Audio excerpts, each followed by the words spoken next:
वासुदेवाय नमः। आज जन्माष्टमी के पावन अवसर पर NKV educational and counselling institute की प्रस्तुति से हम जन्माष्टमी स्पेशल लेके आए हैं।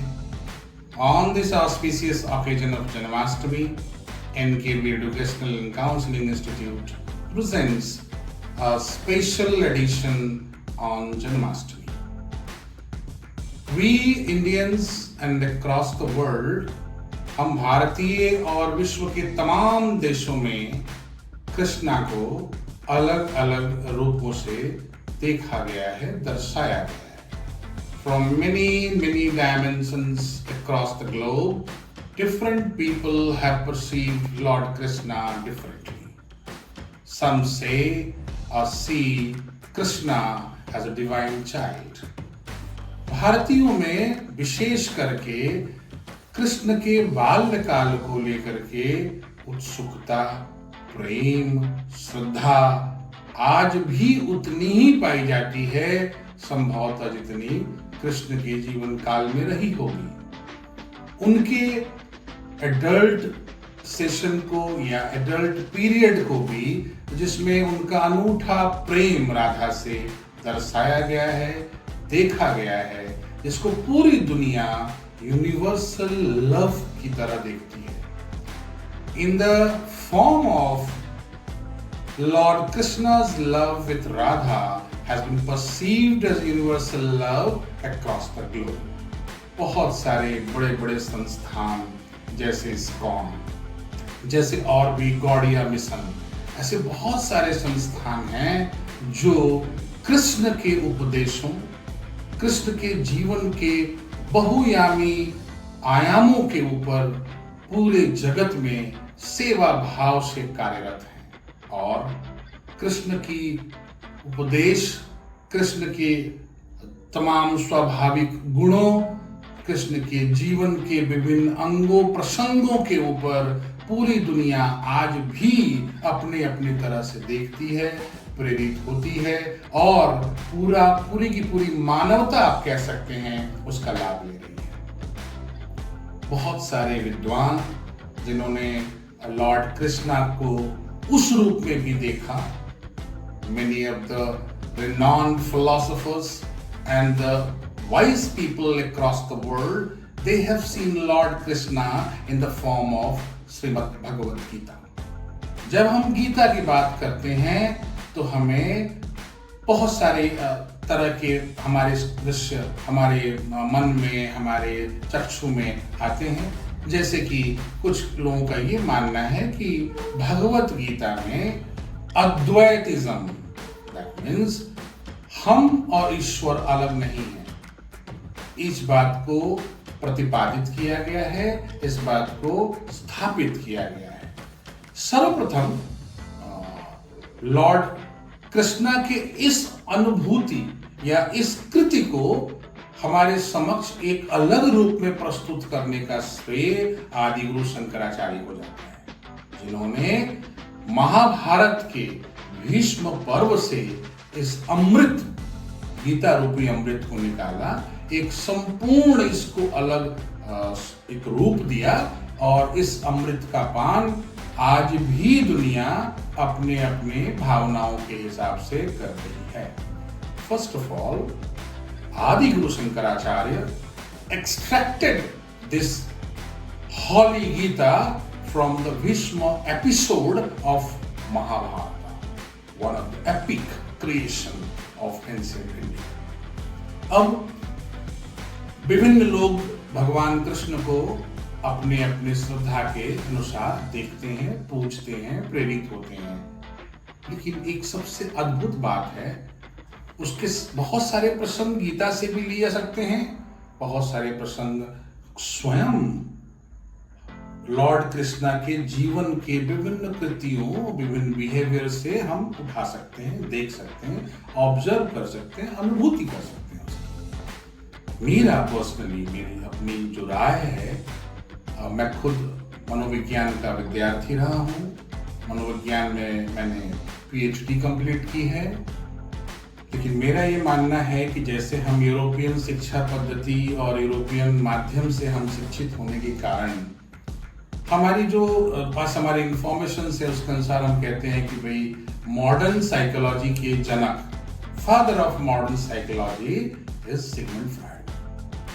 बट मेरा अपना मानना है श्री कृष्ण से बड़ा, श्री कृष्ण से विद्वान, ज्यादा ऑथेंटिक कोई और मनोवैज्ञानिक, मनोचिकित्सक इस धरा पे न हुआ है न होगा। मेरा मानना है कि greatest philosopher as well as the greatest psychologist ever born on this earth with the information whatever we have, the only one figure, one persona is there, that is Lord Krishna himself। जब वो गीता में कहते हैं कि क्षेत्र और क्षेत्रज्ञ की बात करते हैं वो, तो वो बाइफरकेट कर देते हैं। आज जो मॉडर्न साइकोलॉजी हमें समझा रही है, मेरा मन जैसे मेरा हाथ, मेरी आंखें, मेरा शरीर, हम कहते हैं इस तरह से हम कहते हैं, समझते भी हैं, यानी कि मैं अलग हूं और ये तमाम अंग अलग हैं।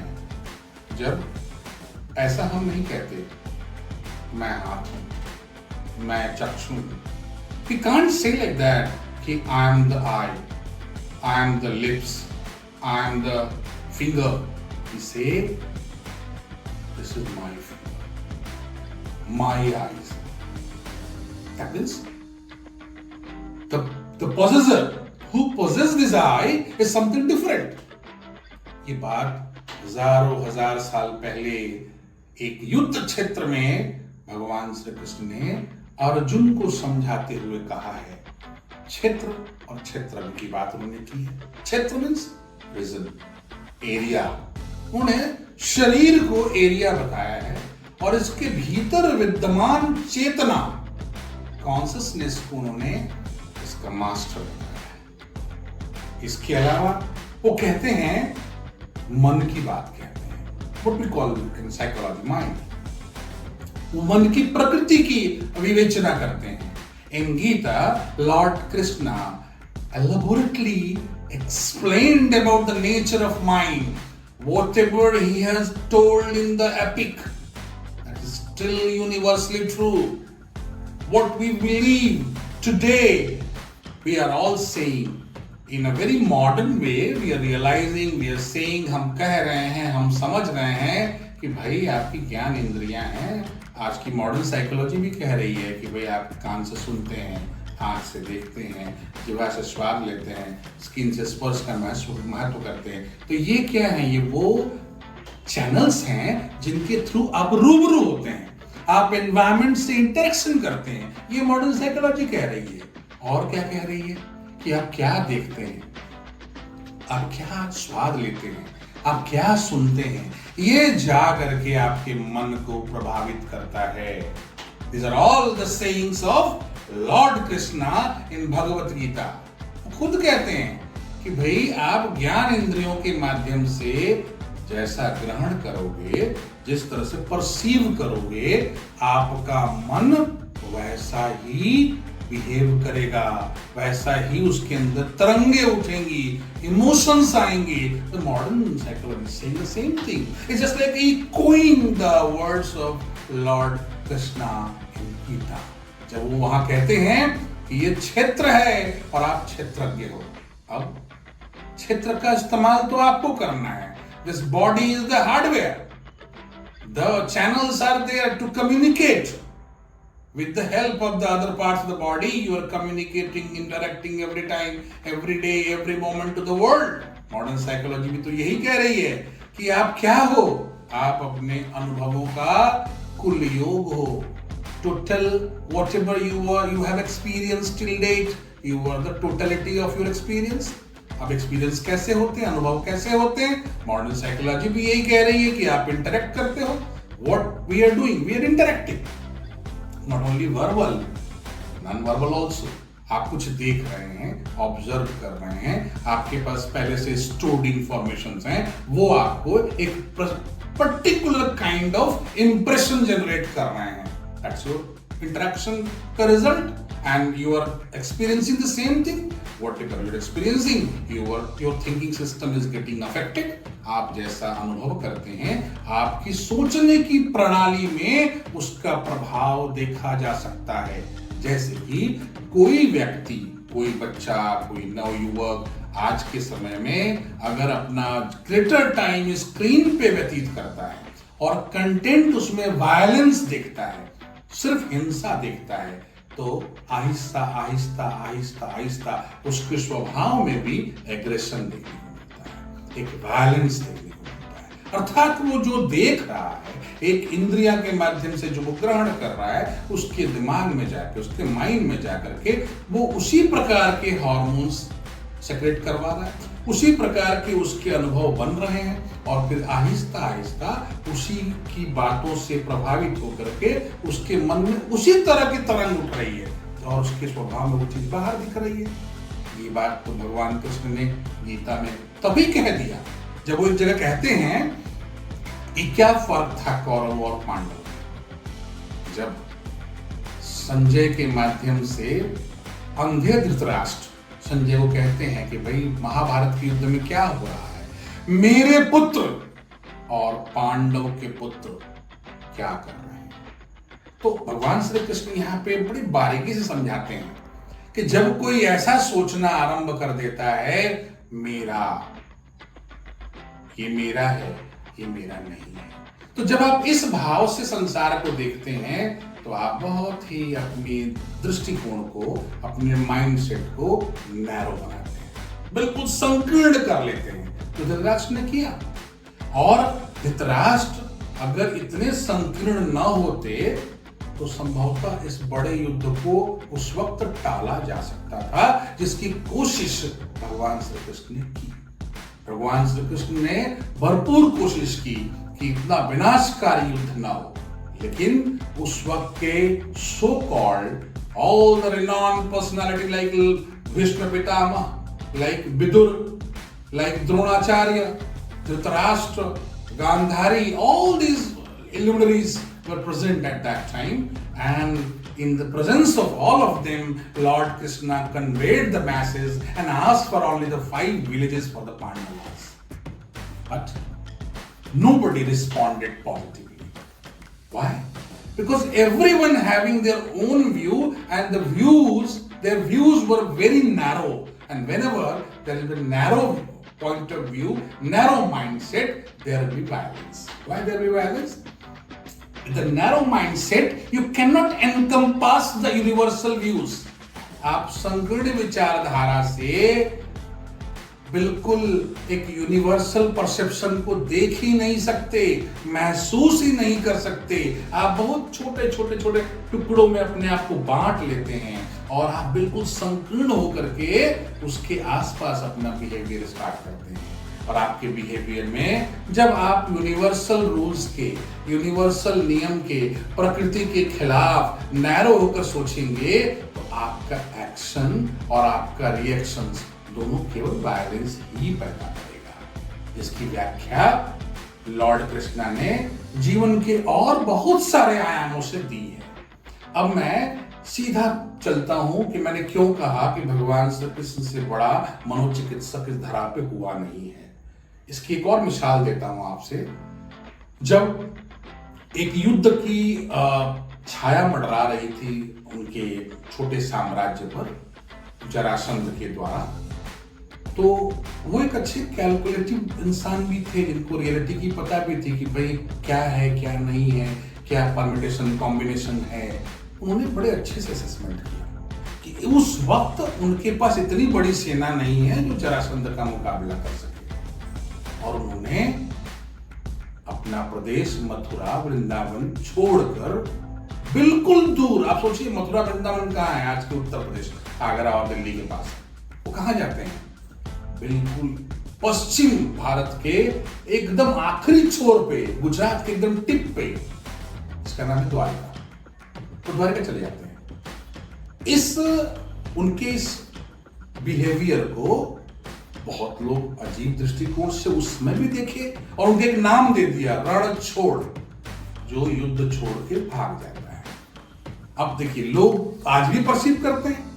आप अगर वाइज तरीके से अपने सिचुएशन का जजमेंट कर देख कर असेसमेंट करके कोई जज करते हैं, कोई आप डिसीजंस लेते हैं, जिस डिसीजंस को लोग अपने अपने तरीके से देखेंगे। कुछ लोग कहेंगे कि भाई आप भगोड़े हो, भाग गए, डर के भाग गए। लेकिन लॉर्ड कृष्णा तो डरपोक नहीं थे। तो उसके बाद महाभारत की घटना है, और महाभारत की घटना ये सिद्ध करती है कि, और बाकी तमाम उनके जीवन के जो आयाम है वो ये सिद्ध करते हैं कि वो किसी भी एंगल से कॉवर्ड तो नहीं थे। उन्होंने सिचुएशन को हमेशा सही तरीके से असेसमेंट किया है, और जो पूरे जीवन काल में डिफरेंट सिचुएशंस को, all the different situations he faced throughout his lifetime, he assessed truly. Lord Krishna ने बिल्कुल यूनिवर्सल नेचुरल तरीके से हर सिचुएशन को एसेस किया एंड देन डिसीजन मेकिंग किया। ये कौन कर सकता है?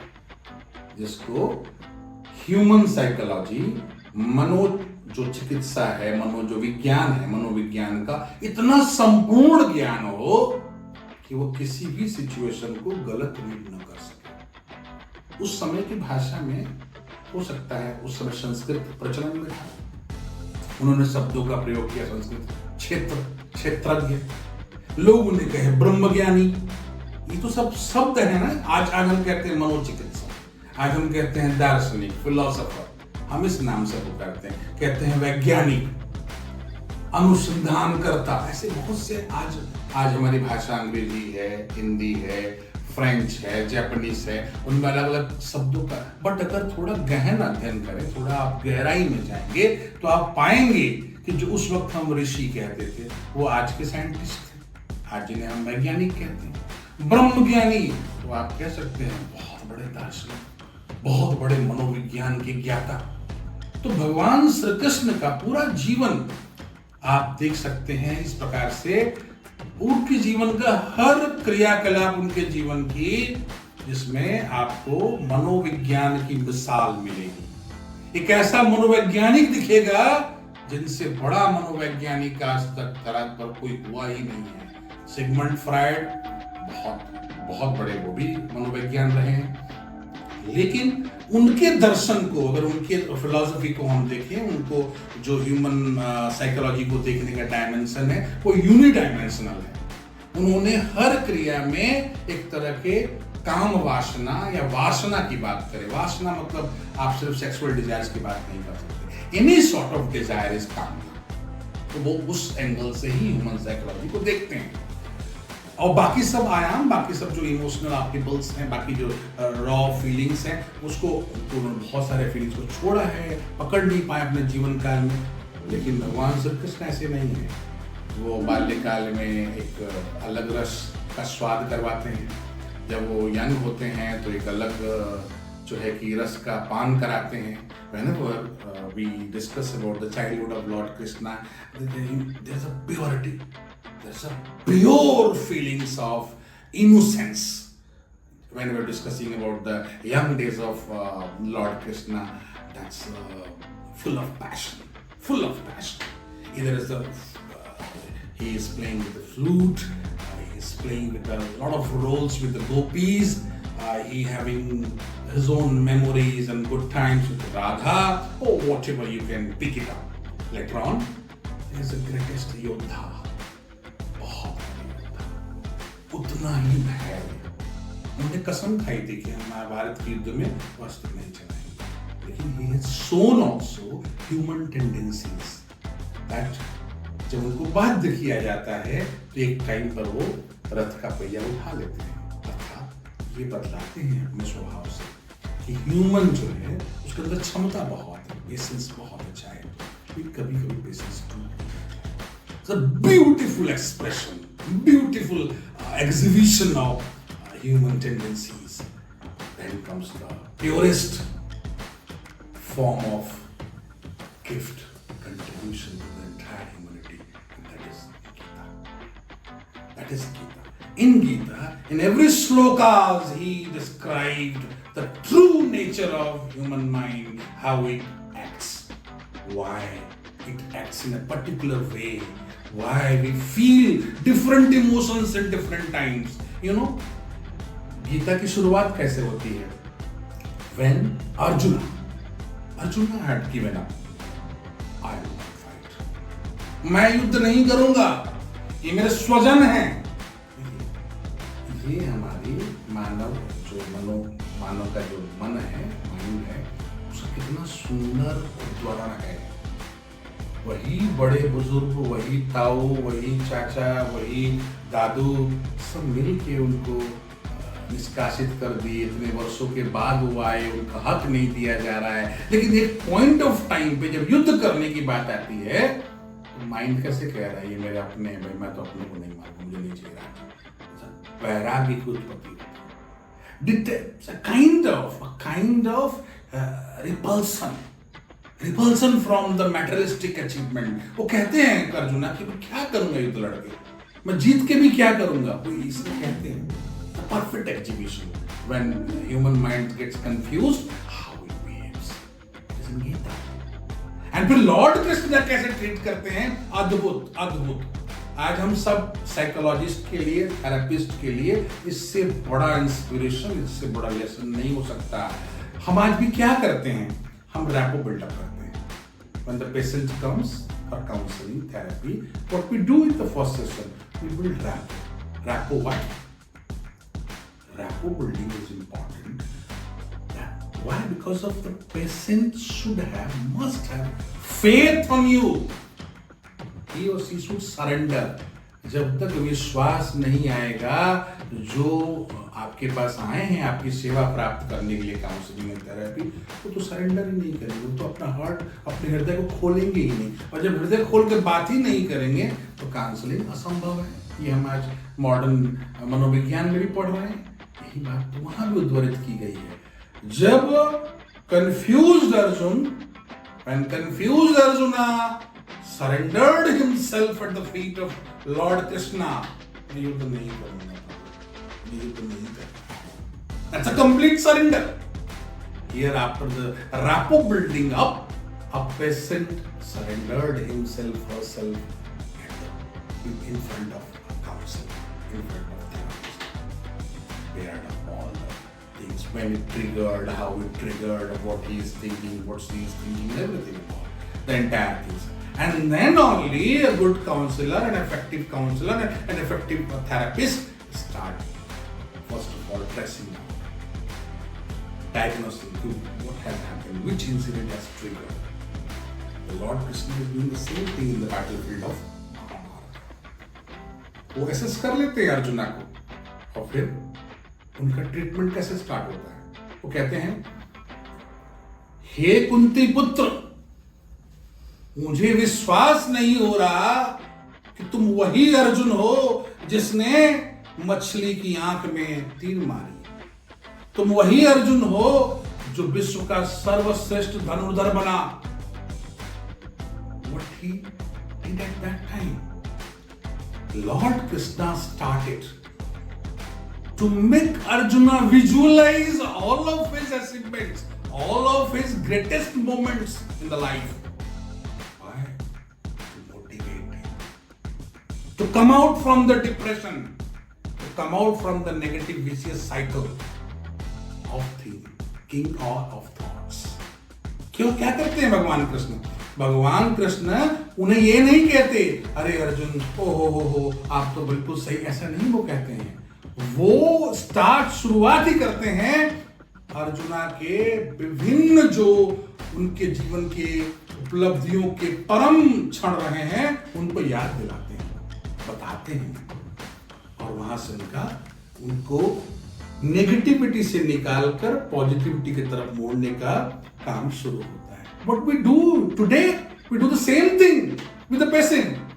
Once we know what incident has triggered the present problem, there is any root cause in the past, and then we start the different counseling session and therapy. So बंधुओं, भाइयों, मेरी गुजारिश है कि गीता नामक पुस्तक को लाल कपड़े में लपेट के पूजा स्थल पे रख के ऐसे व्यर्थ न रहने दें। विभिन्न विद्वानों की विभिन्न टिप्पणियों के साथ में गीता उपलब्ध है। ऐसे जो मेरे ज्ञान के अनुरूप मुझे सबसे अच्छी जो टिप्पणी लगी वो स्वामी रंगनाथानंद जी महाराज की एक बुक है 3 वॉल्यूम्स में। वो किताब बहुत ही शानदार किताब है, how Gita is applicable in modern days life. Wonderful book. इस बुक को पढ़ने के बाद जो लोग भी मनोविज्ञान से नाता रखते हैं, जो लोग मनोविज्ञान को समझते हैं, वो समझ पाएंगे मैंने क्यों कहा कि भगवान कृष्ण, लॉर्ड कृष्णा वो हैं, अपने काम के माध्यम से आज भी हमारे बीच में हैं। He is the greatest philosopher, greatest psychologist born on this earth. बंधु और भाइयों, ये रहा हमारी प्रस्तुति आज की रही जन्माष्टमी स्पेशल, जहां मैंने आपको बताया कि मैं क्यों कंसिडर कर रहा हूं, क्यों मैं बार बार कहता हूं और मेरे लिए क्यों श्री कृष्ण जो हैं वो दुनिया के सर्वश्रेष्ठ दार्शनिक, सर्वश्रेष्ठ मनोवैज्ञानिक हैं और रहेंगे। नमस्कार। अगर आपको ये हमारा प्रस्तुतिकरण अच्छा लगा हो तो हमें लाइक करें, हमें सब्सक्राइब करें। नाम